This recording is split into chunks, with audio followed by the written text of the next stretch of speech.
Big John Stud. John William Minton, February 19, 1948 – March 20, 1995, was an American professional wrestler and actor, better known by his ring name, Big John Stud. Stud is best known for his appearances with the Worldwide Wrestling Federation / World Wrestling Federation in the 1970s and 1980s.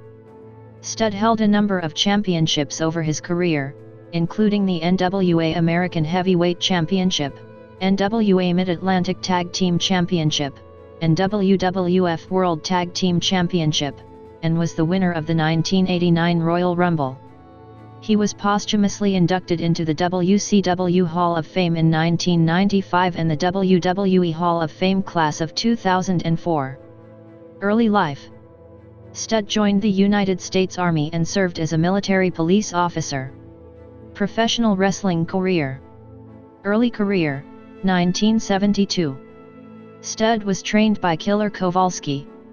He debuted in 1972 under the ring name The Mighty Minton, wrestling on the Los Angeles Independent Circuit, where he formed a tag team with superstar Billy Graham.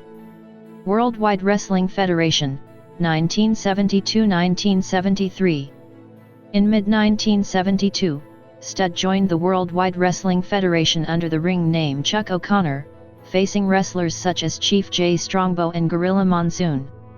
On September 12, 1972, Stud unsuccessfully challenged Pedro Morales for the WWF World Heavyweight Championship. Later that month at Showdown at Shea, Stud lost to El Olímpico by disqualification. He left the WWF in February 1973. Mid-Atlantic Championship Wrestling, 1974–1983. In 1974, Stud joined Mid-Atlantic Championship Wrestling, where he wrestled as Chuck O'Connor. In 1978, Stud teamed up with Ken Patera to win the Mid-Atlantic Tag Team titles. In early 1982, Stud gained several unsuccessful title shots at the NWA World Heavyweight Championship, which was held by the Nature Boy Ric Flair at the time. Worldwide Wrestling Federation, 1976–1977. In 1976, Stud returned to the Worldwide Wrestling Federation, where he donned a mask and performed as Executioner No. 2, teaming with Executioner No. 1 as the Executioners.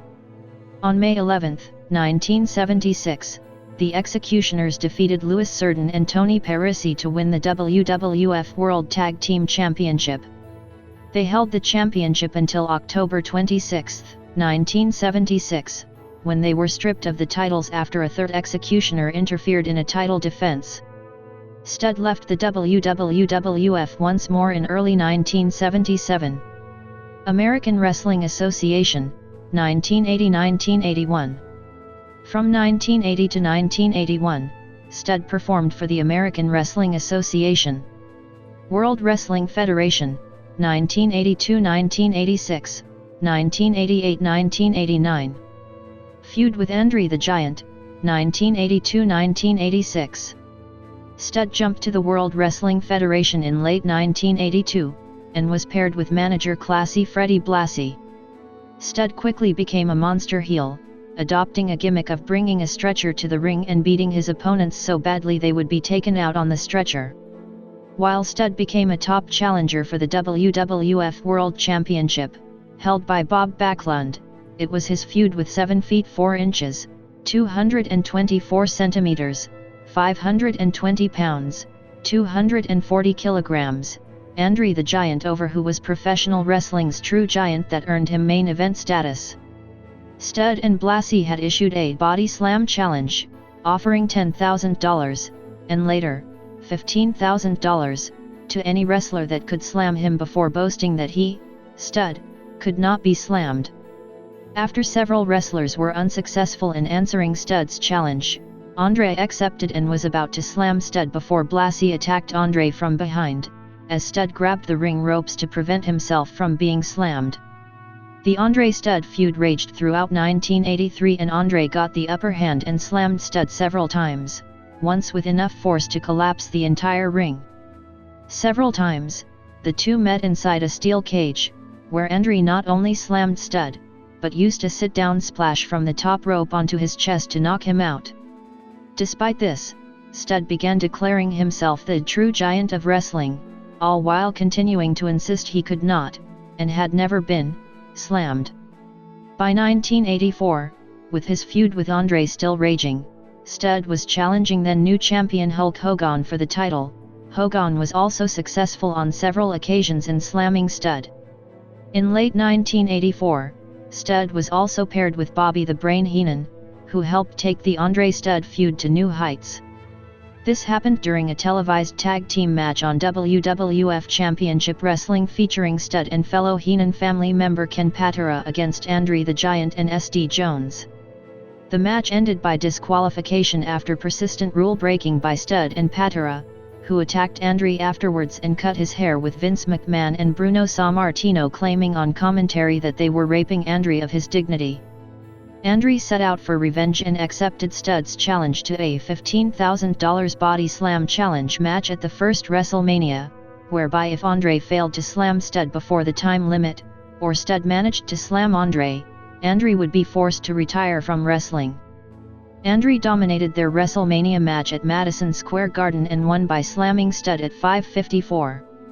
After WrestleMania, Stud formed an alliance with fellow Heenan family member, 468 pounds, 212 kilograms, King Kong Bundy. The two attacked Andre at a WWF TV card in Toronto in the summer of 1985, injuring Andre's sternum. The Stud-Bundy alliance and Andre continued to feud for the rest of that year and into 1986, with Andre often recruiting faces such as Hulk Hogan, Tony Atlas, Junkyard Dog, and Hillbilly Jim to team with him. Stud participated in the well-publicized 20-man over-the-top battle royal that took place in the Chicago segment of WrestleMania 2 and featured in a memorable pre-match interview with Mean Gene Okerlund and then Atlanta Falcons player Bill Fralick, with Stud telling Fralick he had no business in professional wrestling and Fralick repeatedly calling Stud dud. The Invitational Battle Royale also featured stars from the National Football League. Although Andre the Giant was also in the match, Stud set his focus on eliminating Fralick and fellow football player William the Refrigerator Perry, who was fresh from a Super Bowl victory with the Chicago Bears earlier that year. Stud successfully eliminated Perry during the match, only to have Perry to eliminate Stud while the two were shaking hands. Andre went on to win the Battle Royale. The Andre-Stud feud took on a new dimension in 1986, when in the wake of Andre's increasing health problems related to gigantism and acromegaly, his role as Fezzik in the movie The Princess Bride, and his planned tour of Japan, a storyline was developed to have Andre compete in a tag team called The Machines. The Machines angle began when Andre failed to show up for a number of tag team matches against Bundy and Stud. Bobby Heenan successfully campaigned to get Andre suspended, only for Andre to reappear shortly thereafter in a mask and billing himself as a Japanese wrestler called the Giant Machine. Stud, along with Bundy and Heenan, insisted that Andre and the Giant Machine were one and the same, and set out to prove their point by vowing to unmask the Giant Machine during a series of tag team matches.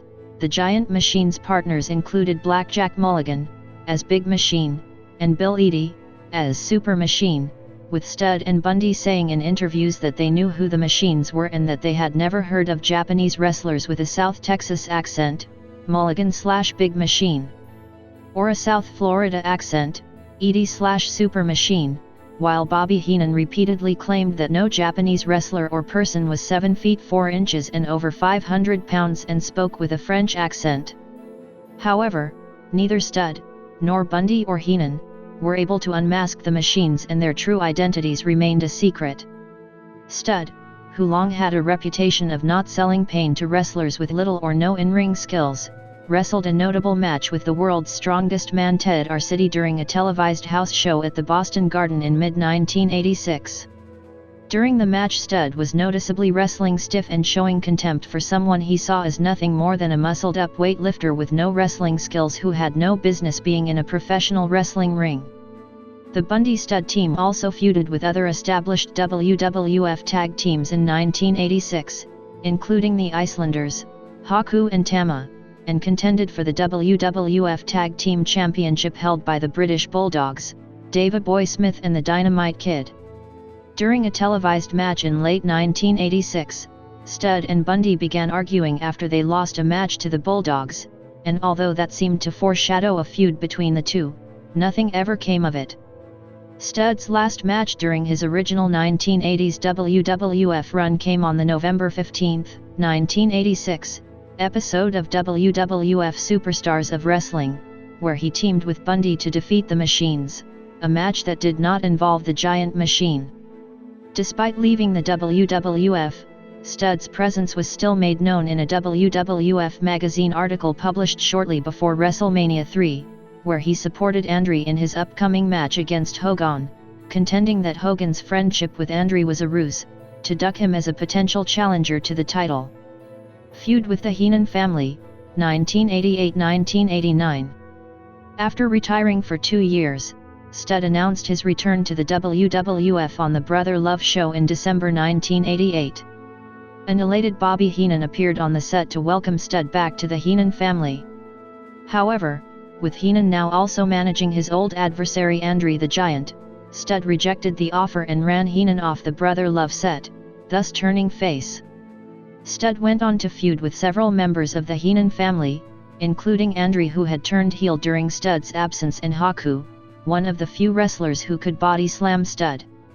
Studd won the 1989 Royal Rumble in Houston, which many consider to be the crowning achievement in his WWF career. Studd then served as a special guest referee in the match between Jake the Snake Roberts and Andre at WrestleMania V in Atlantic City. Studd and Andre had several words with each other both before and during the match, and eventually disqualified his nemesis after the Giant attacked him from behind. Studd's last match with the WWF was June 4, 1989, with Hillbilly Jim wrestling in Studd's place later that month. Studd quit the WWF over what he felt were poor payoffs.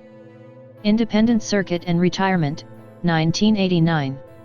Studd wrestled sporadically on the independent circuit until 1989, his last match was against the Honky Tonk Man. Personal life.